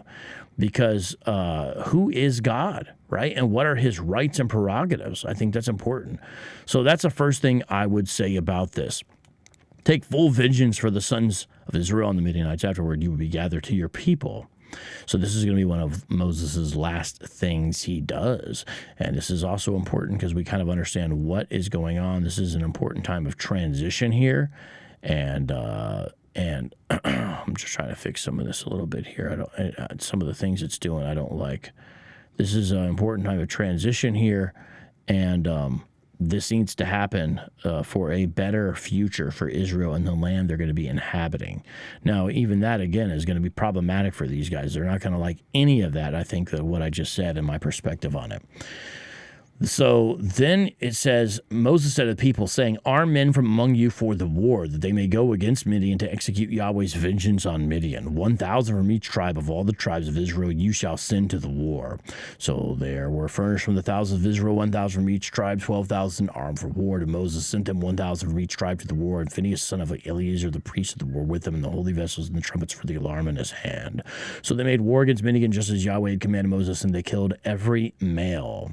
They killed the kings of Midian along with the rest of their slain, Evi and Rakim and Zur and Hur and Reba, the 5 kings of Midian. They also killed Balaam, the son of Beor, with the sword. Now he's a false prophet there. And the sons of Israel who had prophesied against Israel. The sons of Israel captured the women of Midian and their little ones, and all their cattle and all their flocks and all their goods they plundered. Now this is interesting because there's cases where you see that Yahweh will say, hey, you need to not touch certain things. This happens with in certain instances. Don't touch certain things in this instance, but in other instances, it's okay. So it depends on God's instructions, because the idea is, hey, this isn't about loot or plunder. This is, for a different case, a different cause, and you sort of are dedicating these things to me to recognize I'm in charge of this. You'll see that in some instances, but here you see where, hey, you can have, it looks like the instructions will be you can have this or you're all good to survive. Now, one thing I'm going to do is something they don't like when they bring this up as a problematic text there, Richie, because Richie is asking a question here about Numbers 31. It's to point out that I don't respect or think that the atheist has any room to make moral judgments upon anything. Forget about the Bible. Forget about what people did in the ancient past. Forget about all of that. They just don't have any ability to make moral judgments because they don't have any foundation to make moral judgments in any objective sense. So them doing this is outside of step of their worldview. Now, they get upset when they say that. When you say that to an atheist, they generally get upset. They don't like that proposition being thrown to them. But that is a fact that I think is important for us to recognize and challenge them on. So that's the first important thing. Sons of Israel captured the women of Midian and their little ones, and all the cattle and their flocks and their goods they plundered. Then they burned all the cities where they lived and all the camps with fire, and they took all the spoil and all the loot, both of man and of beasts, and they brought the captives and the loot. And the spoil of Moses sent to Eleazar, the priest of the congregation, the sons of Israel, to the camp at the plains of Moab, which were by the Jordan opposite Jericho. And Moses, Eleazar, the priest, and all the leaders of the congregation went out to meet him from outside the camp. Moses was angry with the officers of the army, the commanders of 1,000, the commanders of hundreds who had come from service in war. Moses said to them, have you spared all the women? Behold, these caused the sons of Israel through the word of Balaam to act unfaithfully against Yahweh in the matter of Peor, so the plague was among the congregation of Yahweh. So they spared them, and Moses is saying that's not what you should have done, because they were supposed to be judged as well. That is what Moses is saying. I don't see a way around that. An argument someone might try to make is, well, Moses is mistaken in the matter. That's a different discussion, but that would be, I don't know if you can definitely say that. By the way, Bob, I see you. Let me just try to run through this because I saw that the gentleman had a question for this. And run Numbers 31 here. So now kill every male among the little ones and kill every woman who has known man intimately. So this means this is the virgins. Obviously, they never seduced any Israelites. You know, the virgins never did any of that, so the virgins are not going to be killed. But all the girls who have not known man intimately, spare for yourselves, and they're also available to be married to Israelites. So this is a grace and a mercy. It is what it is. And I don't see a lot of finagling with the text. I just see people not liking it, but God is a God of judgment. That's the big picture for me here. He is a God of love, but that's not all who he is. And you camp outside the camp 7 days. Whoever has killed any person, whoever has touched any slain, purify yourselves, you and your captives, on the 3rd day and on the 7th day. By the way, this shows that war, I would say, is part of the fallen state. You know, war's not how things are supposed to be. So I'm saying that within the Genesis 3 world, we should never like war, though. This is something that is part of the sin of the world. It's not part of something that's supposed to be on this planet. But since it is, how do you execute it? And sometimes you got to execute it like this. And you shall purify for yourselves every garment and every article of leather and all the work of goat's hair and all articles of wood. Then Eleazar the priest said to the men of war who had gone to battle, this is the statute of the law of Yahweh, which has commanded Moses. So notice here, Eleazar understands this as something that Yahweh had commanded Moses to do. Only the gold and the silver, the bronze, the iron, the tin, and the lead, everything that can stand the fire, you shall pass through the fire, shall be clean, but you shall be pure with water for impurity. But wherever it cannot stand the fire, you pass through the water. You shall wash your clothes on the seventh day, be clean afterward, you may enter the camp. So it seems like he understands this as coming from Yahweh. And look at the next verse. Then Yahweh said to Moses, saying, you and Eleazar the priest and the heads of... I'm going to have to stop there. I don't think I'm getting everything you want. Those are some of my thoughts on the matter. I'll try to come back to it if we have time after the next guest, but I don't want to leave him in the green room forever, brother. I do appreciate the super chat. Those are my beginning thoughts, and we'll now try to get Bob on. We were just looking at the question that is on the screen, ladies and gentlemen.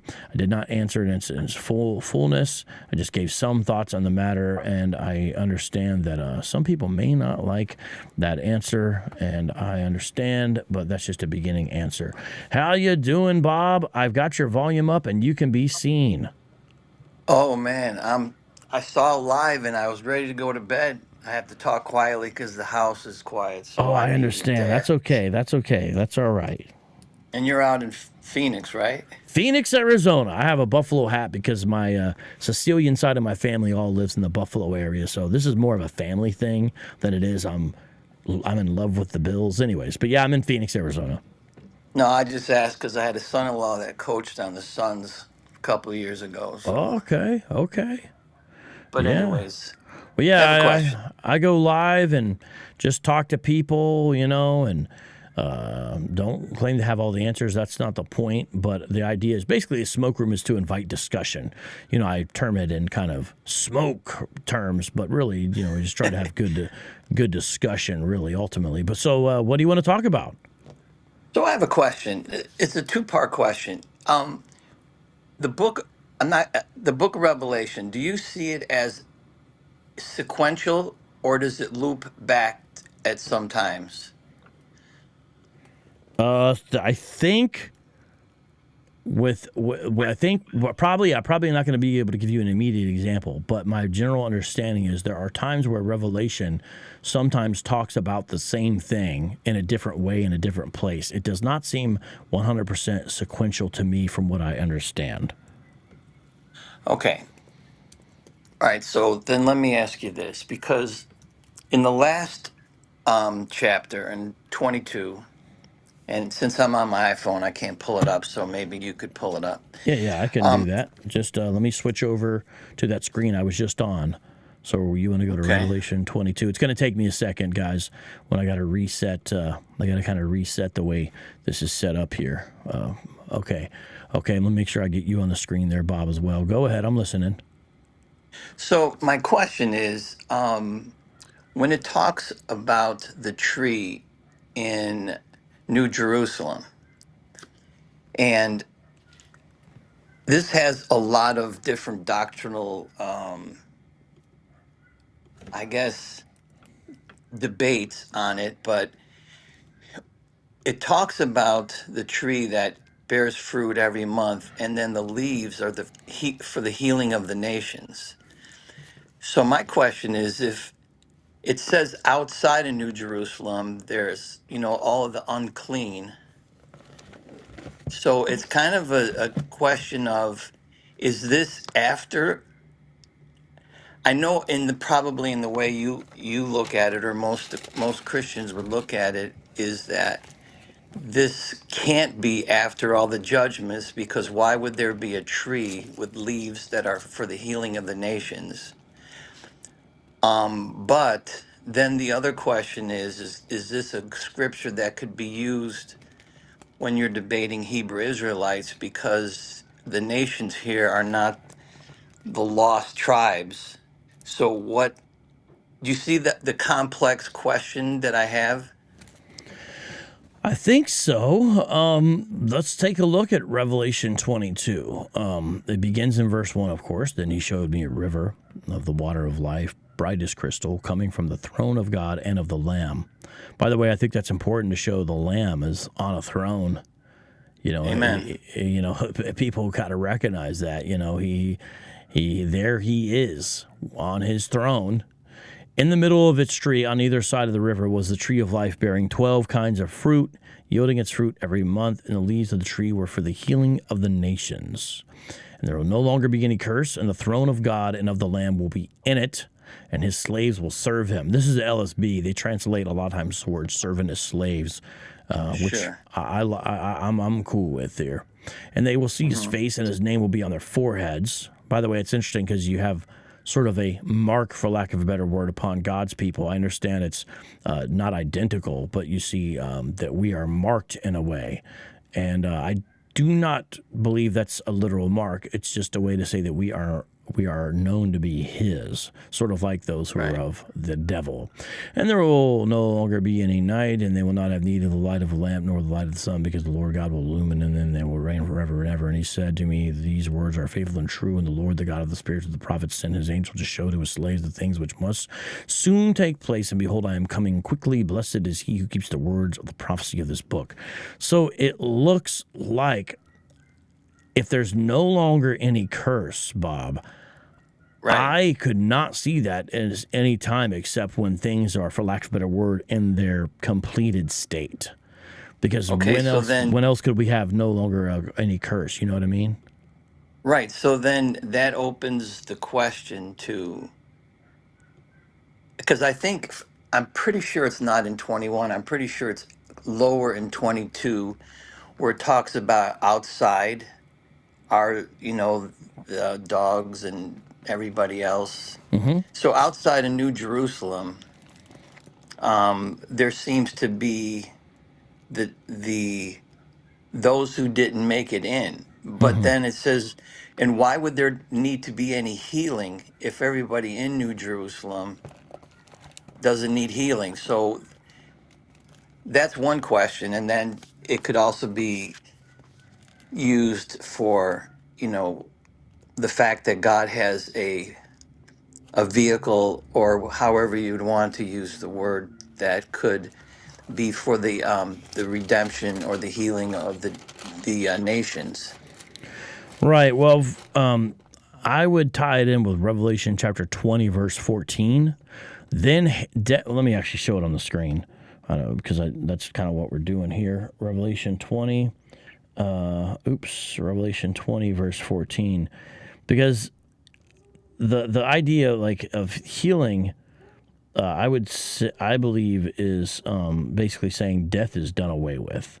So I would tie it in with this verse right here. Revelation 20:14. Then death and Hades were thrown into the lake of fire. This is the second death, the lake of fire. To me, that's that would be the completion of the healing of the nations. And nations there basically, I think when we take Revelation as a whole, basically would be reflected by every nation, tribe, and tongue, meaning all ethnicities present. So these are all disciples from different places, and you have a situation where they are now in a place where they're going to be in imperishable bodies. So death, the last enemy, is destroyed when Christ returns and raises believers. That's 1 Corinthians 15. So death and Hades are going to be the last to thrown into the lake of fire, which is the second death. And there they join the beast and the false prophet who were already there, according to Revelation 19 and 20. And you also have the fact there, even those who are not within the fold, for lack of a better word, because right under 14 you have 15. Those names who are not found in the book of life will be condemned for the record of their deeds and thrown into the lake of fire. So if you're enrolled in the Lamb's book of life, you entered the New Jerusalem, but if not, you don't. So the healing there basically is the completion of the resurrection, is the way I would understand of the implications of the fallout, the positive fallout of the resurrection, meaning how are they all healed? What does that mean? It doesn't seem to be like some ongoing thing. And I think the reason why it's set up that way is it seems to be tied in with sort of the garden motif in Genesis. where you have there's the tree of the knowledge of good and light, but there's also a tree that essentially would enable them to live forever, is the implication or the understanding in the garden. You remember what I'm talking about in Genesis? Yeah, right. I Yeah. mean, there's a tree that in Genesis, and then there's a tree in Revelation, which is the Yes. fulfillment of the redemption.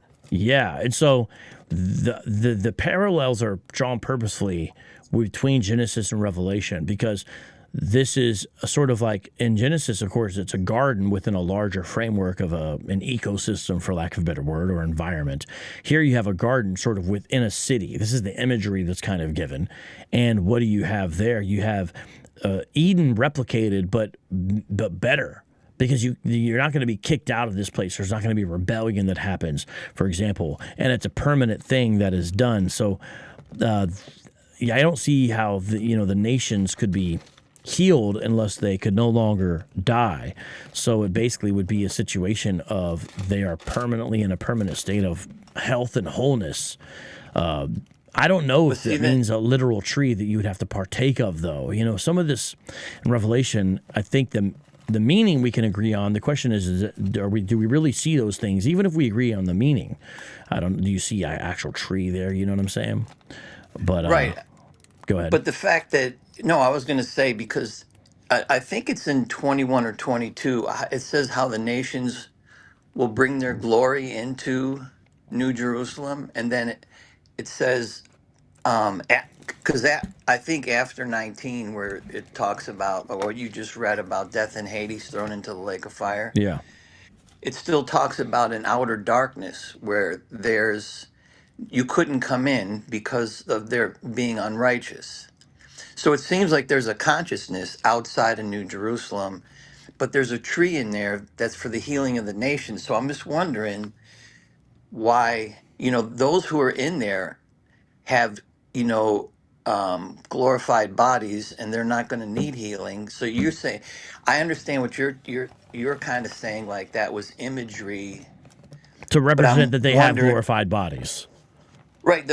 Right, but then you have see, that's where it's kind of I'm not. It's kind of debatable, because then you get into a different, like, is there? This is a whole different. I've been doing a ton of research for probably 15 years on some of the early fathers' take on their idea of that all creation would be redeemed, and that the words like forever don't mean forever, and the lake of fire is more of something else. So the fact that there's a tree that has the leaves are for the healing of the nations, it I understand your take because of the doctrinal positions that you have, because I follow you a lot, but I was just thinking, you know, is it just imagery? Because everything has a specific meaning, and the fact that there seems to be consciousness outside of New Jerusalem, yet the nations can still bring their glory in through the gates. It was You might just be it's potentially seeing this as maybe a proof text for some form of Christian universalism. Is that what I'm getting? well, it opens the door for that. That's what I'm saying, because like a lot of the way they translated things, like forever, like aeon or aeonius, those words don't, they mean like an unknown time, or they mean like an age. Um, they don't really mean like unending, unless it's describing something like God. Like, because, like in First John, where it talks about when John was describing in the first chapter, he said that they saw eternal life. Basically, they were describing that what Jesus had was eternal life. It was more of a quality of life rather than a length of time. Yeah. I guess I could agree if you're simply saying that those words can be contextually dependent or something like that.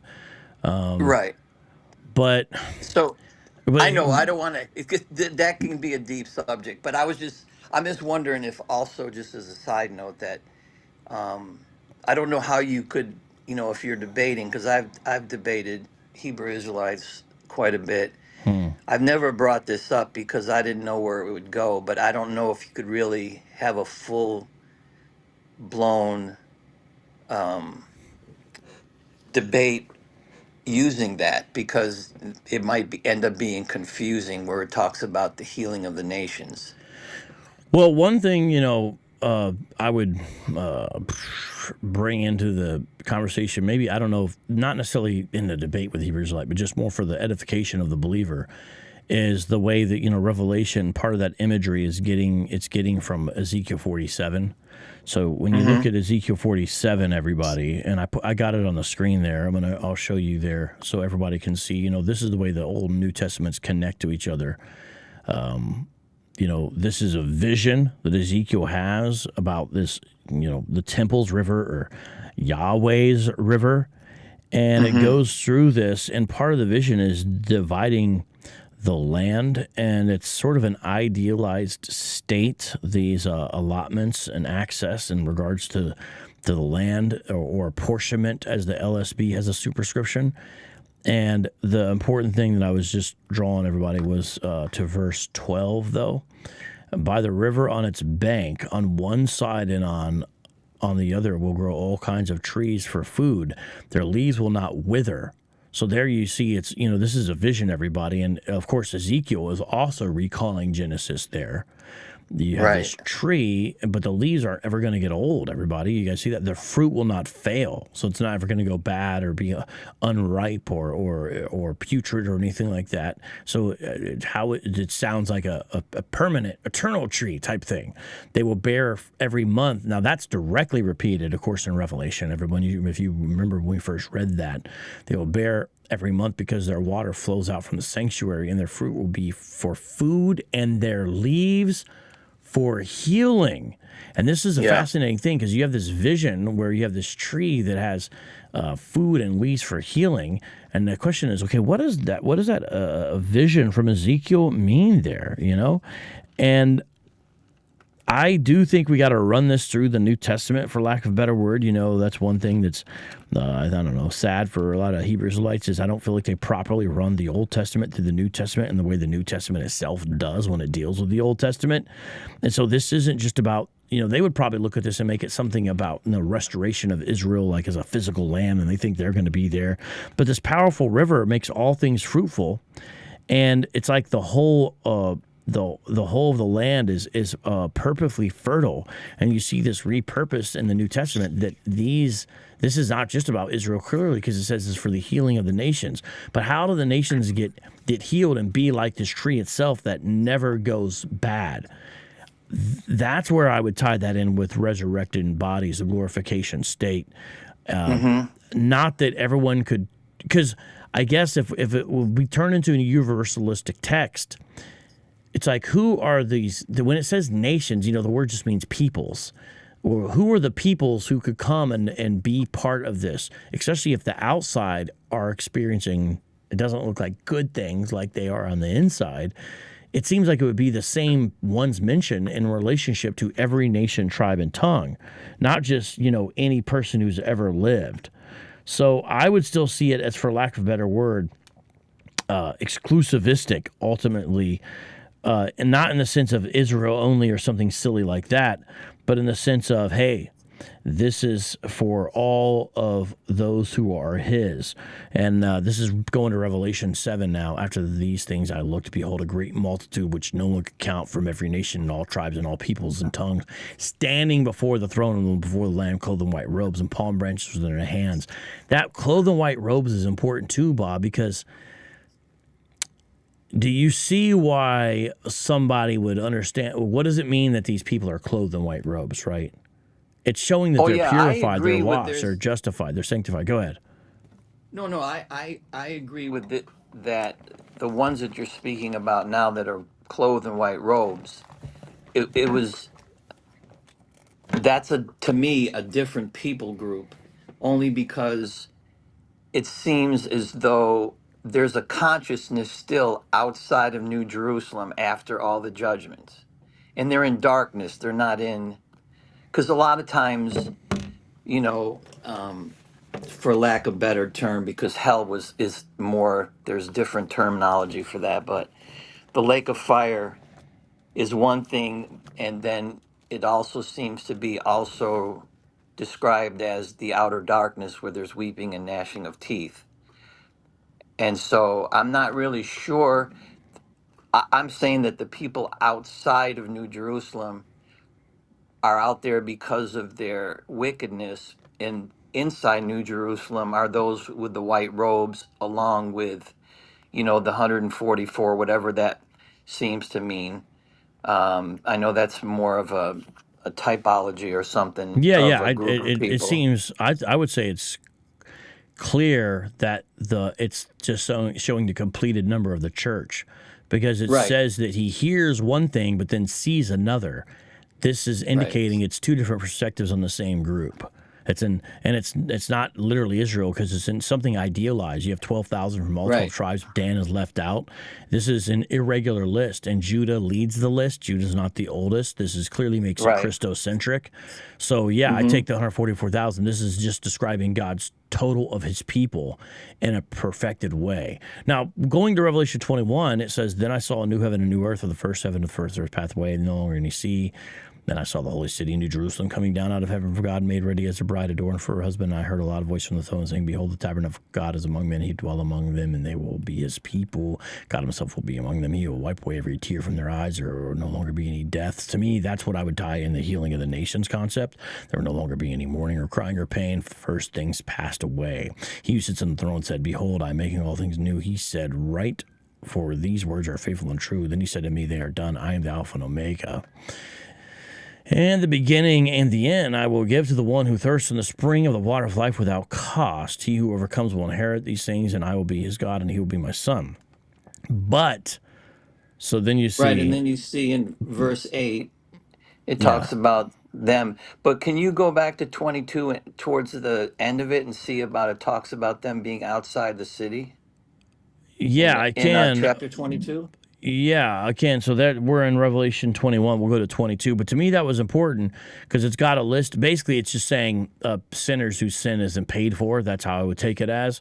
You Right. see that they're experiencing the second death. Now, they're conscious, but that's not against a position of that they're experiencing what would be called ultimately the lake of fire, because part of most understandings is that it's conscious. Now, outer darkness, of course, is reality too. Now, it's I think the actual term is only, if I'm not mistaken, in Matthew, but obviously it seems like it's describing the same reality. Now we're in Revelation chapter 22, and I believe the verse you were looking at is verse 15. Outside Yeah, of the there you dogs and the go. sorcerers and the sexually immoral persons, murderers and idolaters, everyone who lives and practices lying.